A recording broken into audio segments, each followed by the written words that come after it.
Who are you?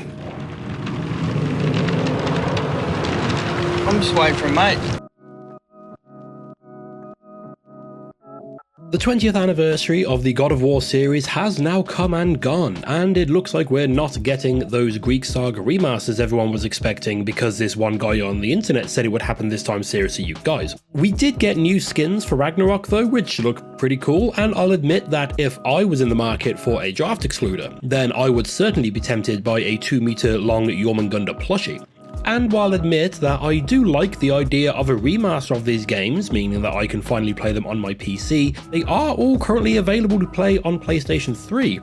From my admittedly limited experience, the PS3 is in a particularly sweet spot right now. It's old enough to be classed as retro, but the prices for the things aren't as stupid as something properly retro like an NES. You can get PS3s from CEX for less than £80, and the games are going dirt cheap. I got the entire Resistance trilogy the other day for less than a tenner. Why? Shut up, that's why. Also, like and subscribe for unrelated reasons. The lack of a remaster announcement also means that I don't have to feel bad about not waiting for those non-existent releases before starting this series of playing and ranking each of the Greek God of War games in the order that they were released. We've covered the original game and its sequel so far, with the current ranking looking a bit like this. And before we can finally get a resolution to what was the second most tense cliffhanger from my younger years, with this one being the undisputed champion, we're taking a bit of a detour into prequel land to explore God of War Chains of Olympus, or Goku for short. Originally released in 2008, Goku is notable for marking many firsts in the God of War series. This was the first game not released on PlayStation 2, the first game that is not a direct sequel, the first one released on a handheld console, and the first one not developed by Sony Santa Monica Studios. I think it's also the first game to confirm that creatures from other religions all exist in this fictional version of our world, but we'll get to that when we get to that. This was developed by Ready at Dawn Studios, who had a pretty disappointing journey considering their strong start in the industry. Their first game was the Jak and Daxter PSP spin-off, which was apparently well received, and they approached Sony to do something similar for God of War. After 2 successful God of War titles, they eventually got to release their own game on PS4, The Order 1886, a game I haven't played because of the generally lackluster reception it received. They later pivoted into the VR space to release the Echo games, which I did have a go on when I just bought my Quest 2 headset, and it seemed like a lot of fun until I got massively motion sick from it. They were brought out by Meta in 2020, and the following year released another Echo game, which was apparently generally well received. Of course, with it being the 2020s, generally well received might as well mean absolute wank biscuits to the twats in the head office, so the studio was gradually gutted until it was eventually shut down in 2024. When people say the modern games industry sucks, it's not just old bastards being nostalgic, it genuinely is worse now.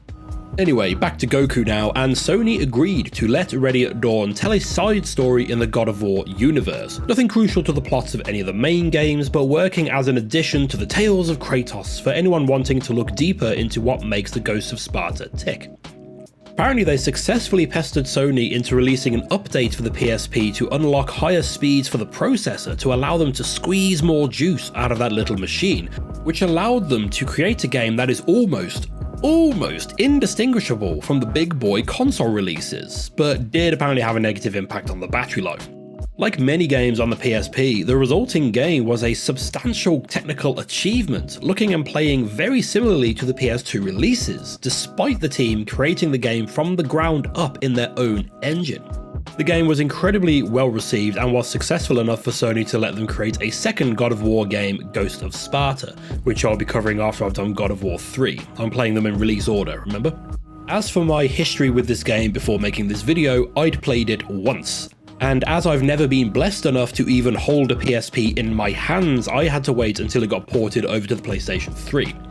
According to my old save file, my first and only playthrough of Goku before making this video was back in 2012, which is 13 years ago at the time of recording, so I don't really remember anything about this game going into it again. Other than that one quick time event which gets brought up fairly regularly these days, but I'll speak more about that when we get there.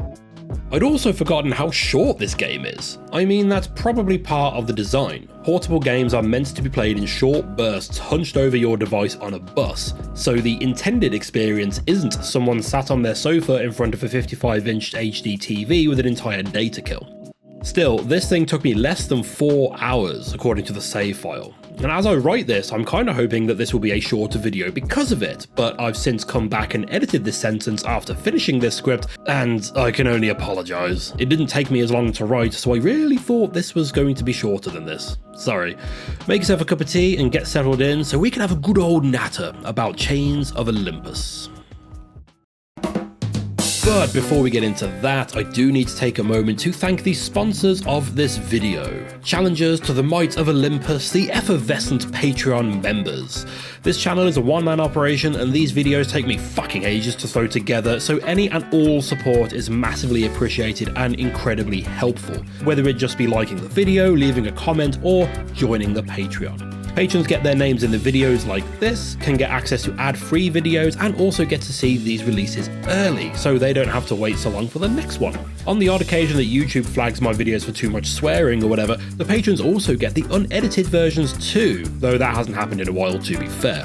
Tiers start from just £1 per month, or your local equivalent, and it's an ongoing thing, so I'm always open to suggestions on further tier rewards. Anyway, where were we? Oh yes, an angry Spartan face. After booting up Goku, we are met with the now traditional menu next to Kratos' face. For anyone interested, I played through this game on normal, which is my default setting for most games. Goku is set during the 10 years of service to the gods that Kratos had endured up until the first game, making this the earliest game chronologically at the time, with 2012's Ascension later taking that title. I've seen some suggestion that this is set 5 years into that 10-year period, meaning this game takes place half a decade after Kratos killed his family, though I don't see anything in the game to suggest this specific time frame. Maybe this was mentioned in the manual or something. I'm going to be talking my way through the game and picking on any noteworthy moments or new mechanics as they come up, so here's your spoiler warning for Goku and possibly for the rest of the games. Stuff from them may get mentioned offhandedly, so I might as well put a general spoiler warning here. Hopefully you already knew about Kratos killing his family, otherwise I would have just ruined the central mystery of the first game a couple of seconds ago. Whoops. Whoopsie! The game opens with Kratos defending the city of Attica, which I thought was a region, under siege from a Persian army and their pet basilisk. Like the other games in the series so far, we are dropped off right in the middle of the action, and I was pleasantly surprised to find the combat feeling almost exactly as it had done in the PS2 releases. I won't pretend to even have the slightest idea of what using a different engine for a game is like, but Kratos and the Blades of Chaos handle just as they have in previous games, but the animations do seem smoother here. There's also a unique look to this game, and it's the same in Ghost of Sparta as well, which I guess means it isn't unique anymore, but at the time this was visually distinct from the home console releases, though I think you'd be hard pressed to tell the difference with just a screenshot. I can't quite put my finger on it, but I think maybe the character models look a tiny bit more cartoony than the other games. This isn't a complaint, it's just an observation, and while some textures do seem surprisingly low resolution up close, the generally smoother animations in this game make it feel like a more up-to-date engine than the PS2 releases. I realised that other than this one bit where you have to shoot a ballista at a ship, the opening encounter closely follows the opening of the original game on PS2. You start off fighting dudes on this roof and then head down to be jumped by the big bitey head of a boss that serves to teach you the importance of blocking before it backs out and attacks you properly later on. To be fair, there is a bit of a double bluff with this boss, as you are initially jumped by a Cyclops before the basilisk pops in and takes care of that little problem for you. Having not long finished playing through God of War 2, I noticed here that this boss had a health bar. The bosses in the first game had health bars, but the second game didn't have any, and I'm wondering if they do it again in any of the other post-God of War 2 games. It's not really worth spending much time thinking about, in fact I've probably talked about this too much already, but I do wonder if a health bar was a consideration for the portable nature of the game. Like, people need to know how long this boss is likely to take them if they're only a couple of stops away from their train station, you know? We get this little bit where we have to drag a ram across a beach while under siege from Persian ships, which, while mechanically being rather uninteresting, this scene did make me metaphorically sit back and appreciate exactly what I was looking at. This scene was created for a handheld console that was released in 2005, the same year the original game was released on home consoles. Ready at Dawn managed to put together a scene which, from memory, has more going on than anything I can offhandedly recall from that original game. And they've squeezed that down to fit onto mid-2000s handheld tech. This game was heralded as a technical achievement back in the day, and I think this scene goes a long way in demonstrating why. We make our way through the crumbling streets, fighting off more invading Persians and being introduced to all the usual God of War mechanics, like rotating levers, timed doors, climbing ladders, balancing beams, all the good stuff, as we see the Basilisk making a right old mess of the place in the background, before finding ourselves in our second boss fight, the Persian King. I found this guy very easy to beat, as he is essentially just a slow-moving enemy with his own health bar. He telegraphs his moves well in advance and lumbers around the arena, though he does have support soldiers regularly dropping in, so the main challenge comes from dispatching those guys while keeping an eye on the king. His sword does have decent reach, and he can summon up a demon to deal AoE damage around him. It doesn't take too much to bring him down though, and Kratos finishes him off with some boxing. As a reward, we get his demon summoning ability, called the Ifrit. I looked this chap up, and Ifrit seems to be either from Dungeons & Dragons or just general fantasy stuff like dwarves and elves, I can't quite tell. Although an older reference is to an Islamic demon called an Ifrit, which brings me back to the game showing the existence of mythical creatures from outside of Greek mythology. Now, there is a bit of an issue with Islam not being a religion at the time of ancient Greece, but I think we can put logical timelines aside when talking about a series which will later establish that multiple pantheons of gods and their creation stories all exist in the same world. Could it be that Chains of Olympus, a spin-off game developed by an external studio for a handheld device, is the first game in the series to suggest that creatures from religions and myths other than Greek exist? These Persians would have come from the Middle East, which these days is now predominantly Muslim, so it tracks that these chaps would have brought along a magical creature from their home that would later end up in the stories of a religion yet to be established. Or maybe the developers didn't know any of that and instead liked the idea of fiery demons from Magic the Gathering or whatever. Either way, we have our AoE power for the game, and behind door number 2, we also have a bit of a sexy surprise waiting for Kratos. That's right, it's this game's sexy QuickTime event. You remember when some weirdos got upset that these weren't continued in the Norse games? Personally, I was more upset that those games can't have any spiral staircase camera angles, but each their own, I guess. Anyway, my recollection is that these get more absurd as the games go on, and so far this has proven to be true. God of War 1 had Kratos being able to get down and boogie with 2 women on his ship, which made sense as we'd just been told about how he's been doing pretty much anything and anyone to stop himself having nightmares. In the second game, we find 2 women relaxing away their stress in the midst of their city under siege by Spartans and a giant animated statue, and here we have these 2. Seemingly incredibly aroused by the slaughter of Persian royalty and just waiting for some willing male to come and find them. So yeah, I'd argue that this one is the most absurd so far, though from memory I think Ghost of Sparta will eventually take that award, and now I think about it, I don't think Ascension has one of these, so I can barely remember anything about that game. This next section caused me some mild irritation, but I won't hold it against the game because my irritation came from me not looking around for solutions to my problem. We need to fire this ballista at that basilisk, and doing so requires Kratos to not be hit while he works the mechanism, which is tricky when 2 enemies regularly beeline towards him to pick a fight. I struggled with this, as the respawn rate made it feel like I just got lucky with the AI pathfinding giving me enough time to fire off a shot. Once I had successfully fired the weapon, I realised that the enemies were climbing up these ladders, and I could have worked the ballista unmolested if I had just kicked these away first. You live and learn, I guess. After this, we get several sections of combat against regular enemies, where some of that ladder kicking will provide an advantage, and we fight off some bigger opponents as we traverse the city under siege, working our way to our final showdown with the Basilisk. And I think here is as good a place as any to talk about the combat in Goku. So, let's talk about the fighting. Roll the montage.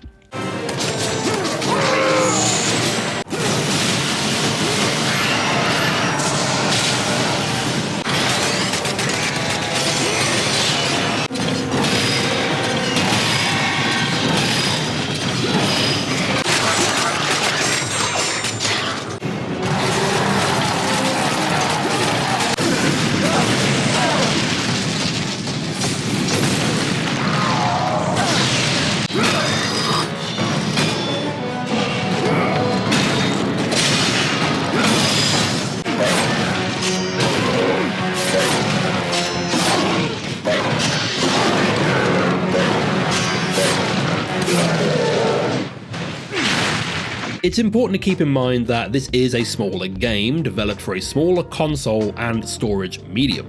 Despite some impressive accomplishments, this is a stripped back version of the God of War we'd experienced in the last 2 games, and this applies to both the number of powers and weapons on offer and the range of combat options at your disposal. First things first though, this game plays and feels almost exactly like any of the God of War games that came before or after it. All of the games in the Greek saga feel pretty much the same to play. Now before you finish that comment aggressively correcting me, that's me speaking from memory of a series of games I haven't played in 13 years, but the general consensus after Ascension was released is that the series was too samey and needed to do something new. I'd argue that the same can now be said about the Norse games, but I can't be asked to get into that whole kettle of fish. The combat, and specifically the Blades of Chaos in Goku, feel just as satisfying to use as they do in any other game. The combos are almost identical to those from God of War 1, as these are the same blades used in that game, but some of the L1 moves are unlocked in a different order, or flat out not available, possibly due to the limited number of buttons available on the PSP. Grabbing a weakened enemy no longer gives you a choice of options of execution, and instead plays out a fixed finishing animation. A very minor setback compared to the PS2 games, but something noteworthy nonetheless. My backhanded compliment of God of War 2 was that the blades were so effective and versatile that the other weapons that game offered weren't really needed. Anything they could do, the blades could do too. Goku has only one other weapon available, and unfortunately you don't unlock it until probably about 2/3 of the way through the game, but I feel confident in saying that this is my favourite secondary weapon of the series so far. I find something so satisfying in smashing through dickheads with a giant fist weapon, and the Gauntlet of Zeus allows for the most satisfying fisting this side of the contents of your mom's bedside cabinet. Luckily this game pretty much showers you with blood orbs to upgrade your gear with, and this thing very quickly became something close to an insta-kill with pretty much anything. Well, not an insta-kill, but the L1 light attack was enough to clear out pretty much any room of anyone looking to stand in my way. Playing through this has got me even more excited to play through God of War 3 again, as I seem to recall there being a weapon that is 2 giant fists, which is always better than 1, just ask your mum.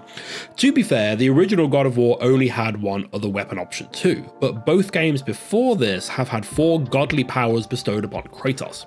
This game does limit that to 3, though unlike the previous games I actually found myself using all of them at regular intervals throughout the game. The first power you gain is the Ifrit we talked about earlier, which once upgraded works as a mix of Poseidon's Wrath from the first game and Atlas's Earthquake thing from the second. The big demon dude pops up and smashes the floor, sending fiery debris everywhere, causing damage to anyone who gets in the way. Great for clearing out groups or for draining the unseen health bars of bigger enemies. Next up is the Light of Dawn, which is the ranged option for this game, functioning identically to the lightning bolt or the bow and arrow of the older releases. There's nothing particularly exciting or interesting about this one, but it is an important tool when dealing with ranged bastards who like to keep their distance. The final power is Charon's Wrath, which is like a stripped back and repurposed version of Kronos' Wrath from God of War 2. In that game you set off a big ball of lightning that hits anyone near it and could chain through multiple enemies. Here though, the ball of energy, which is green, so definitely not lightning, sticks to an enemy and deals damage to them over time, and will spread to nearby enemies. So a similar effect, but it's targeted, so in theory, never misses. Like I say, I ended up using all of these powers at regular intervals throughout my rather brief time with the game, making this the most balanced set of powers in the series so far, in my opinion. We have all the usual extra abilities to unlock as you progress too, like being able to breathe underwater, and your block gets upgraded as you progress. At first it's just a standard block, but eventually you'll be able to parry and riposte with a melee attack, and later on you can upgrade it to be able to sling projectiles back to whoever sent the thing your way. One rather glaring omission though is the lack of a rage ability, though I imagine this was mostly due to the lack of available buttons for any extra combat feature. There were a few times when I really could have done with a rage option though, as fuck me did this game ramp up in difficulty for me. The game starts off feeling fairly easy, but by the end of my time with Goku I had struggled through several encounters that took more than a couple of retries to get through. I was never given an option to turn the difficulty down though, but whether that's because I didn't die enough times or that there just isn't that option in the game is up for someone more knowledgeable about this game to answer. As is to be expected from a God of War game, Goku has gloriously brutal execution animations that play out during little quick time events once you've weakened an enemy enough. In previous videos I compared this to the glory kills from Doom 2016, where killing different enemies with these different animations will result in them dropping a specific type of orb. Minotaurs, for example, historically dropped healing orbs, whereas Gorgons would drop magic ones. You can kill these monstrosities with regular attacks, but this would cause them to drop mainly blood orbs used to upgrade your gear, so making sure you kill certain enemies with these special finishers was a tactical decision just as much as it was an excuse to giggle at some over-the-top violence. I didn't find this to be the case in Goku though. No enemies seemed to drop any different orbs when killed by different means. This then denies players a mid-battle healing option. There are still chests all around the levels that contain either health, magic, upgrade blood, or items that upgrade your maximum capacities, but I certainly did not notice a reliable way to heal myself mid-combat. Except with bosses, they still drop big healing orbs at semi-regular intervals. But in large-scale fights with non-boss enemies, you are largely on your own, and several times a health or magic chest would not be placed just before a big fight scene, leaving me strutting into a combat gauntlet with a sliver of health and only a smattering of magic to use. Some battle arenas have chests within them, but good luck trying to use them when Kratos takes a few seconds to open them up and still has about as much poise as your dad after an evening with your mum. Any attack that hits Kratos will interrupt whatever he's doing, whether it's opening chests or pulling off attack combos. He's still just as frail as he's been in previous games. This is the same complaint I've made with the last two games, so I won't go into it any more in this video, but I found the issue was exacerbated here due to having to rely on opening chests mid-combat as a means of reliably healing. Unfortunately, this isn't the only step back in terms of combat that I encountered with this game. The boss encounters are fairly lackluster compared to God of War 2. On reflection, maybe it's unfair to compare this game to that one, as development on Goku started not long after the first game was released, and that one only had 3 bosses to speak of. The bosses are just more numerable here, but they aren't what I would call memorable, and in fact as I write this I've had to open the wiki just to make sure I hadn't forgotten any of them. It turns out I hadn't, but other than the Charon fight, I did not particularly enjoy any of them.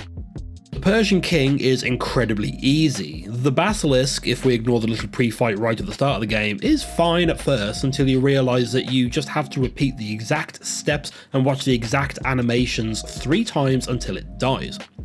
The final fight at the end of the game was a bit better, but I found it a bit confusing, but I'll get to that later, and the Charon fight is, actually that's rather good, I really enjoyed that one. Meatloaf taught us that 2 out of 3 ain't bad, so by that logic alone, 1 out of 4 is pretty bad, actually. So on the whole, the combat here is exactly what we've come to expect from this series so far. You've got some options in weaponry and magical abilities, pretty much everything is upgraded with blood orbs again, and the excellent parry and riposte system from God of War 2 returns. We lose the rage ability, and Kratos still flops more easily than your dad trying to make important financial decisions. Any games in the Greek saga are easy to recommend to people who have played and enjoyed any of the other Greek games, as if you like one, you're going to like any of the others. The combat is basically the same.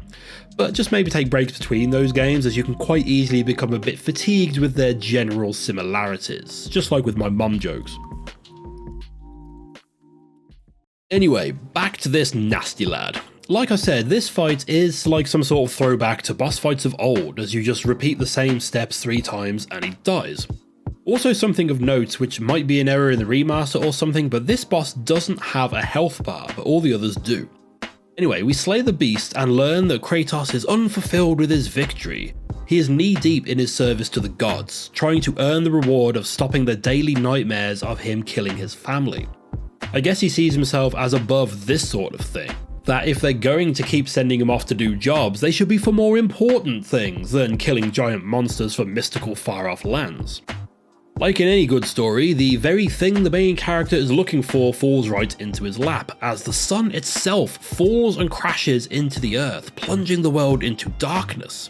Also, quick note here that I've just noticed, but looking back it's the same in every game so far, Kratos is wearing wraps around his forearms, with the chains of the Blades of Chaos wrapped around them.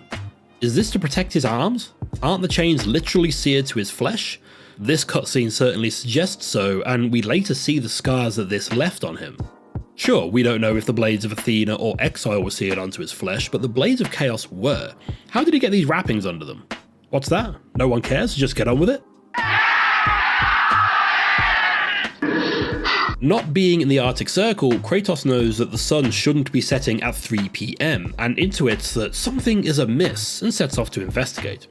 He finds what is later revealed to be the Temple of Helios, which is also the chariot that acts as the Earth's sun.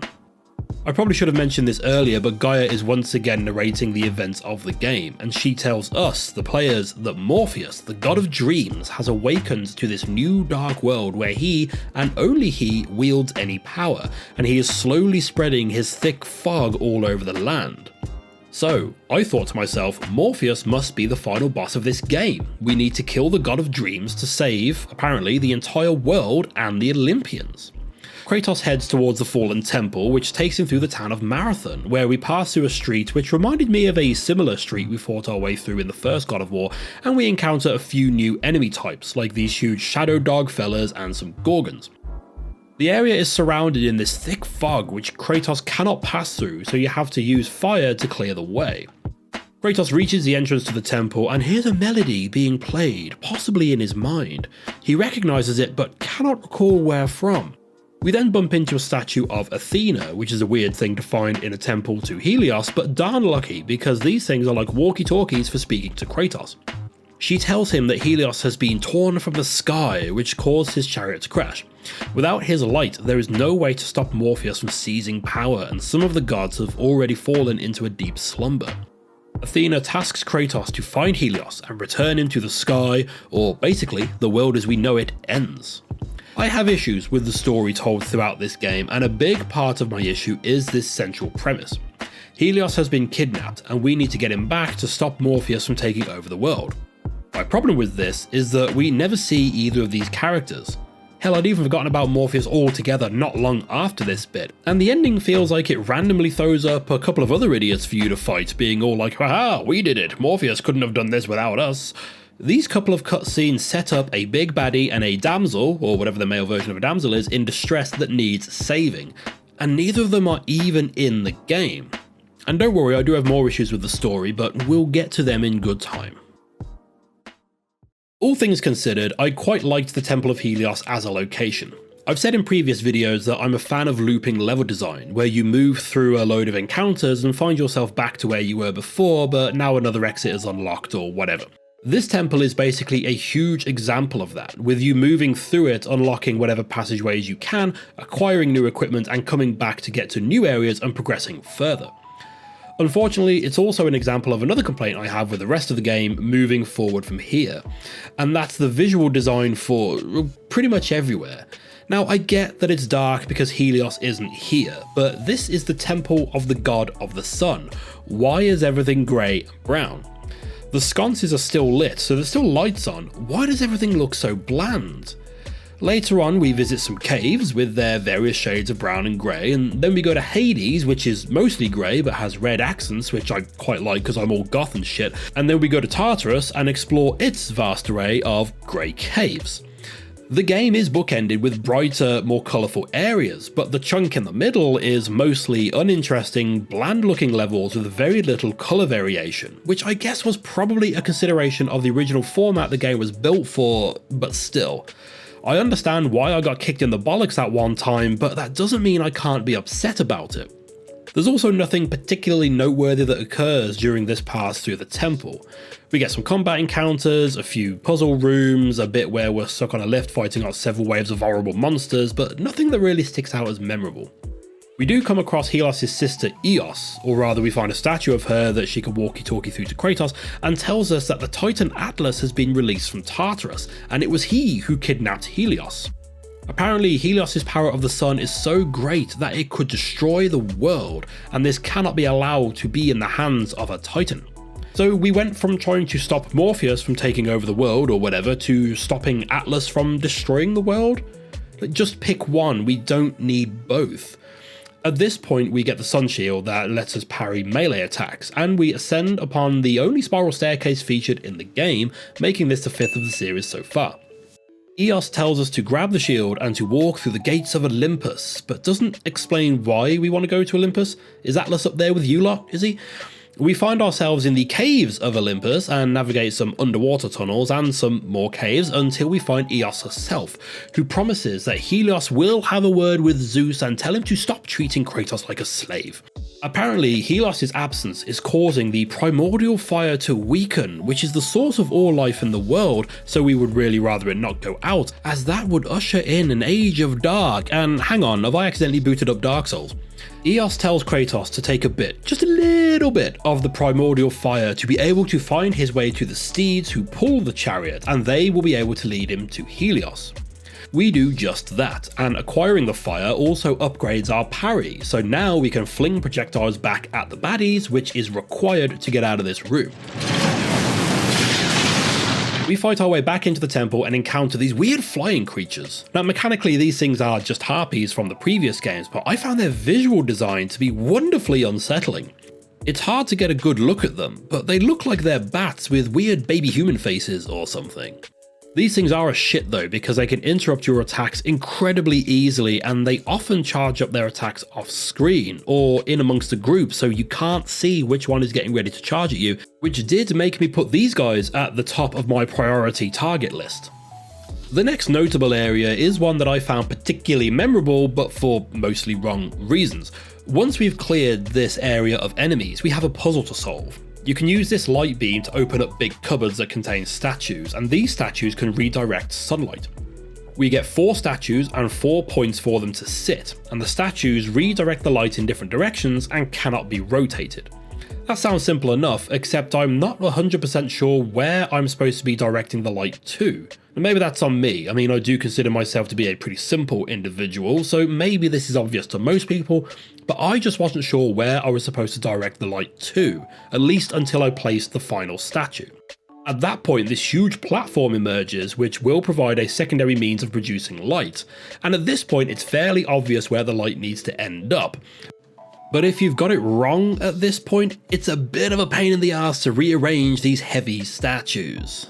It's a minor complaint, of course, but this section made me realise how consistent the pacing had been up until this point, where it all but ground to a halt while I rearranged the furniture. While we've been massacring our way through the Temple of Helios, we've been freeing each of the steeds that pull this giant chariot across the sky each day, and with the final one now freed, we can head out to find their master, which I now realise makes this the second God of War game in a row where you need to employ the service of giant horses to get your job done. They pull Kratos and the temple down into the underworld, where it turns out they can't survive because Helios' light can't reach there, so the chariot takes its second tumble of the day. They really did build stuff to last back then. Kratos also hears that dreamlike melody again and remembers that it was a tune played by his daughter before he gashed her face open with his fire-infused blades.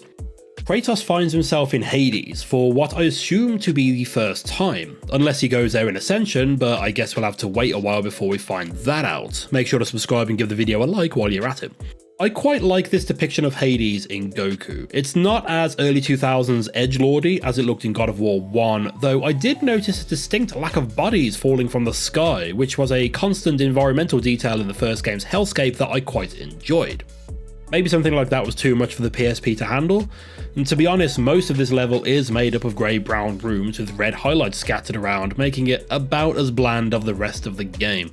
But the level works its way around the edge of a huge blood lake with a giant tower looming over the other end of it. It's a hell of a vista, and I found it helped to bring back touches of that sense of scale that the series is famous for as we work our way closer to the giant obelisk.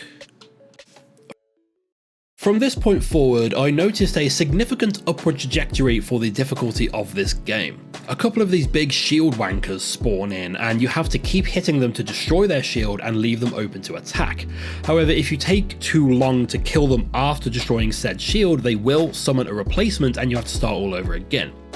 They have huge mace weapons and hit you like a lorry hitting a hedgehog, which makes them fairly fun fights in one-on-one situations, except the only way to get them in a one-on-one situation is to kill the other one, because they always spawn in pairs.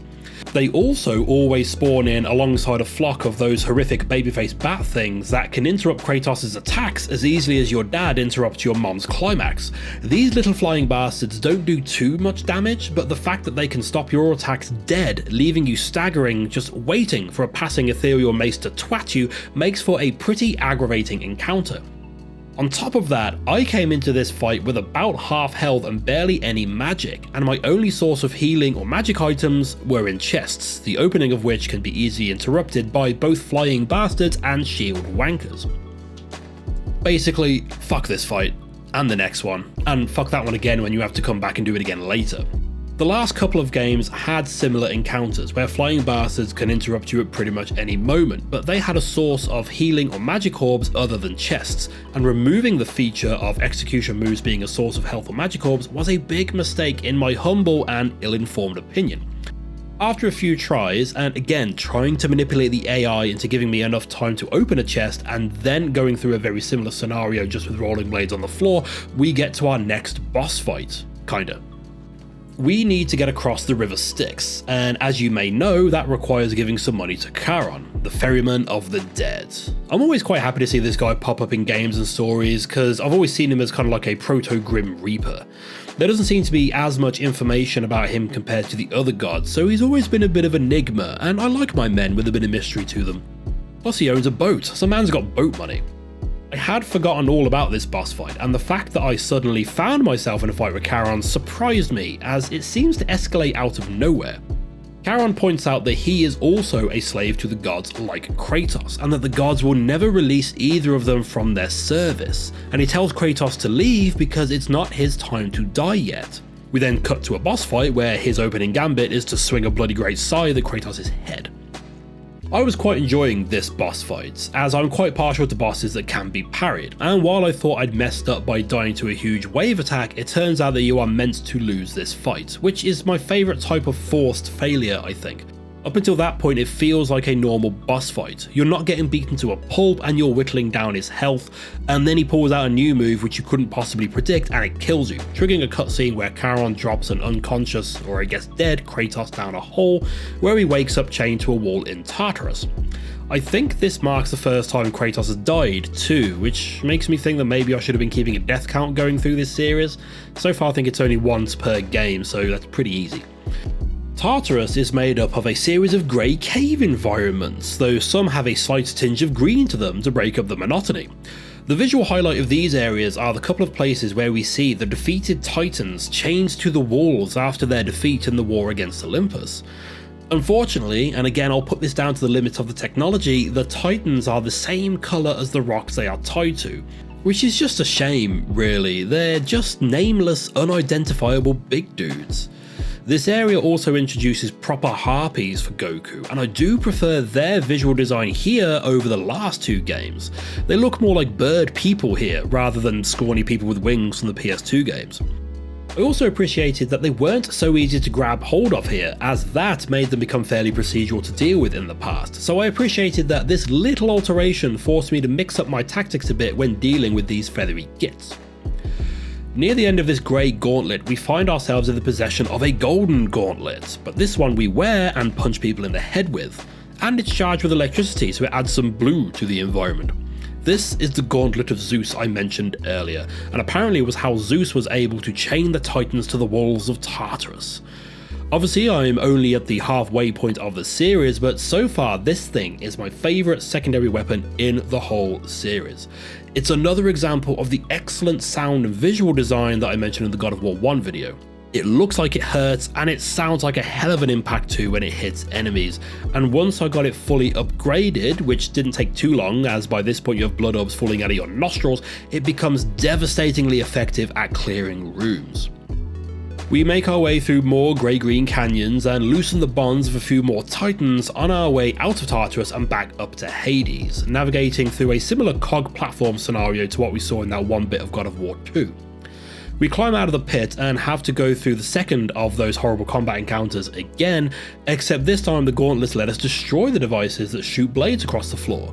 Something I wish I had figured out before I'd finished the fight, but there you go. All gloved up, it's time for round 2 with Charon, and I really enjoyed this boss fight. Again, I enjoy being able to parry bosses, and when he triggers his big wave attack that killed us last time, we can damage the pillars holding up his platform and stop him from activating it, which is good because while he charges it up, he's also healing himself. This felt like a good old dual boss fight. His attacks don't take the piss, they're telegraphed enough that you can deal with them as they come, but he isn't so slow as to make him a cakewalk. I do wonder if they subtly explain away the lack of falling bodies in Hades with this fight. We end up killing Charon and taking his electric power I talked about earlier, so now there is no ferryman to take bodies across the Styx. Is this why that in God of War 1 we see bodies just falling into this place? Charon isn't here, so now they just drop bodies in instead of ferrying them around? Kratos takes control of the ferry and ignores the possibility of a pirate-based spin-off game, and as he crosses the Styx, he sees his daughter Calliope playing that melody on a flute that he's been hearing throughout the game. Calliope wanders off into the nearby building, which is revealed to be the Temple of Persephone, goddess of the dead and queen of the underworld. This next section sees us climbing up the tower chasing after Calliope, battling through the hordes of bastards trying to stop us. I quite appreciated the decor of this temple, as it does seem kitted out like somewhere the goddess of the dead would live, and it reminded me a little bit of Drangleic Castle, feeling more like a palace where an angry queen is hanging out. It did go on for a bit too long though. I mean, I know this game is short enough as it is, but this just kept going, and the rooms were just exact duplicates of themselves, and it made me feel like they had to scrap another level and just extended this one to try and make up for it. At the top of the temple we find Persephone, who Kratos addresses with his usual charm and diplomatic tact. Where is my daughter, witch? As far as we know, this is the first time these two have met, and he wants a favour from her. He doesn't even say please. Anyway, she questions whether he shouldn't be saving the gods by finding Helios, rather than going after the daughter he killed. Kratos tells her that he's fed up of being an errand boy to the Olympians, which is a bit confusing if this really is 5 years into his 10 years of service to them. He's already sick of it, but quietly gets on with it for another half a decade. Persephone tells him that she's also sick of the gods, as being kidnapped and forced to look after dead people for half the year was a bit upsetting for her. Persephone will take Kratos to see his daughter, but first he must give up his powers into this special tree, leaving him without any weapons, powers, upgraded health bar, or even his tattoo, which is a bit confusing. Like, why has that disappeared? It's a tattoo, it's ink nailed into his dermis. Why has that disappeared? Also, Kratos, dude, you've just murdered your way through this woman's temple, called her a name and started barking demands on her. This dude used to lead armies before his service to Ares, so I assume he has some semblance of tactical foresight. Did he honestly not see some sort of betrayal coming from this woman? He's also told that choosing to see Calliope will doom the human world to chaos, but he doesn't care, obviously.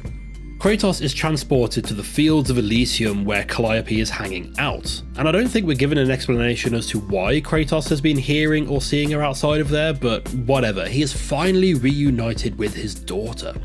Fuck knows where his wife is though, and luckily Calliope doesn't remember the whole murdered in a blind rage incident that brought her here, but they have a nice moment together and we see Kratos smile for the first time. Well, it's the first time we see him crack a smile that isn't the result of violently murderous intention, anyway. Persephone shows up again, apparently annoyed at how selfish mortals are these days. She reveals that she released Atlas from Tartarus, and while Kratos was draining his powers and hugging his daughter, Atlas has now acquired the full power of Helios and is getting ready to destroy that huge tower that we could see when we first landed in Hades. Turns out it's actually the pillar that holds up the world, and Persephone wants Atlas to bring it down, causing Olympus to fall with it, reverting the world to chaos. Persephone acknowledges that she will also die during all this, but she's fine with that because she's so sick of her current existence. Seems like a bit of a dick move to take literally everyone with you into death, but sure. My assumption is that Persephone was worried that Kratos would stop her, so by making him drain all his powers before coming to Elysium meant that he is no longer powerful enough to stand against her, and as such he will have to watch his daughter die again as Elysium falls to ruin. The game tells us that Kratos has but two choices. One is to stay with Calliope as all existence is wiped out and them along with it. The other is to go after Persephone, somehow get his powers back and stop her destroying everything.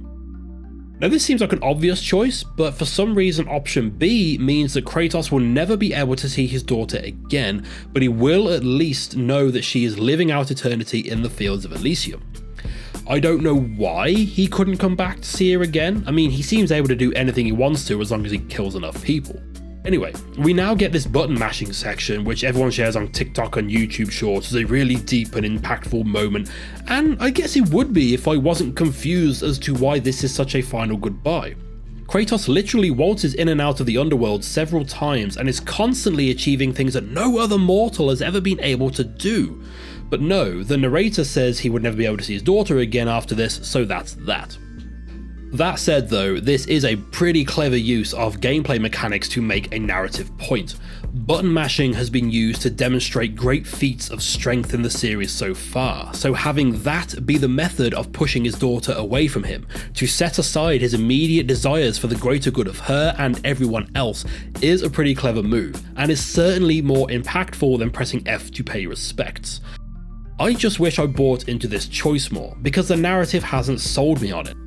The narrator also tells us that Kratos realizes that what he had gained in his humanity he had lost in power.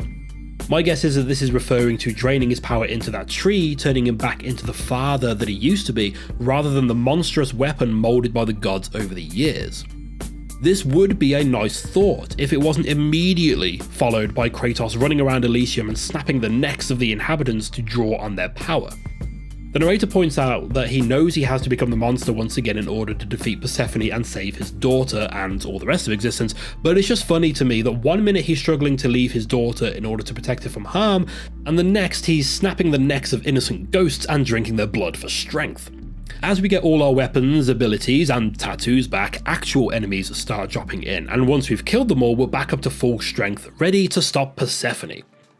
Turns out Calliope has been watching this whole thing though, and is pretty upset to see her dad be such a violent monster, which is surprising because that's how she ended up here in the first place. But hey, crying kids are an easy emotional pull, right? Personally, I think it would have been more impactful if she was scared of Kratos at first because of how she died, and then we have a cutscene where he starts to earn her trust, only to then have to murder his way back to full strength and have her reject him. But I'm not a writer or an animator, so what the hell do I know? Also, this combat arena here, specifically, can get to fuck. I had barely any health or magic left and I was eyeing up that glorious glowing save point, only for a demon wall to pop up and another horde of arseholes drop in. I didn't die this time, but fuck me if that wasn't tense.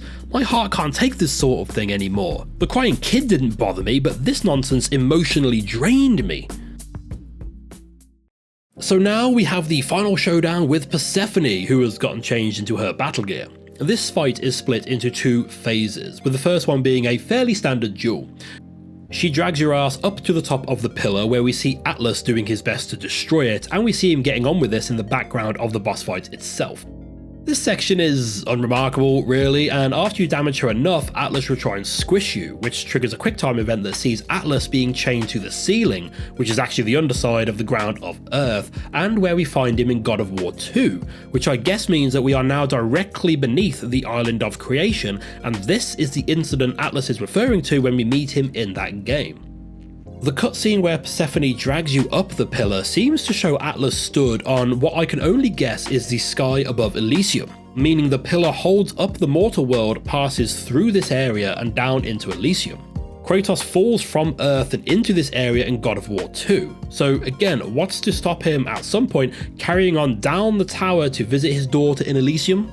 It seems like these are all physical places you can just move between. Anyway, with Atlas chained up and out of the fight, we get the second phase, which had me confused for a little bit. Again, this is probably just me because I'm not clever, as we discussed. Persephone moves between these pillars and throws ranged attacks at you, only some of which can be parried and others will leave you staggered long enough that the next attack will also hit you. You can parry the energy orbs back at her, and sometimes you'll have to ping pong it a couple of times until it hits her, and this leaves her open for a few attacks. Thing is, I didn't seem to be doing much damage to her, and this glowing spot in the middle of the arena is screaming out to be interacted with. We'd seen these throughout the game, and these have marked places to stand to reflect light at a target. So I keep trying to block in this spot to shoot her with sunlight or something, but nothing happens. Does she need to attack the spot? Do I need to do it when she's stunned? Nothing seemed to be working, and me trying to figure out what I was supposed to do with this made this fight take much longer than it probably should have done. I eventually gave up on it, only to learn that you use this spot to finish her off once you've dropped her health bar to almost empty. Kratos kills Persephone, and we see what I assume is meant to be the raw power of the sun falling from the pillar before the structure explodes, leaving Atlas to hold up the world. Now I think this does contradict the first game a little bit though, as in that game Athena tells us that killing a god is something no mortal has ever done. But this suggests that a mortal has done that. Kratos has killed Persephone. A mortal has killed a god. The mere suggestion of such an act was a big deal in the first game, but this lessens that. This is just what Kratos does now. He can add god killing to his CV. So Kratos has saved the world, but at the cost of ever seeing his daughter again, which I still don't understand why that is, but we need a dramatic sacrifice, I guess. With the power of the sun released from Atlas's grasp, Kratos can ride the sun chariot out of the underworld and back into the sky, and the narrator Gaia tells us that Morpheus called back his fog, let the gods wake up, said he's really sorry and he won't do it again. In a post-credit scene, Kratos is falling from the chariot for some reason and lands on a cliff, where Athena and I think supposed to be Helios come to take their holy gear back and leave him to sleep it off. Then revealed that this is the very cliff that we see Kratos leap from at the start of the first game, which is presented as a dramatic reveal, but I don't really understand why this is supposed to be significant. So despite the story starting as a battle to save Helios to repel the powers of Morpheus, all we see of either of them is Helios' shins and hands. Morpheus' entire story is dealt with off-screen, and I wonder whether it had any connection to Persephone's plot at all, or whether Persephone just knew that Morpheus would take advantage of the lack of sunlight. I don't know, the whole Persephone thing felt like they lost confidence in the story partway through and decided to shift the ending. The story here also causes the canon to get a bit messy, which is tricky to straighten up to be fair, because it's clear that they didn't have any kind of larger storyline planned when they made the first game. In that game, for example, Hades helped Kratos and gives him the most powerful ability in that release. And in God of War 3, if I'm remembering correctly, Hades lists Kratos killing Persephone as one of the reasons that he hates him.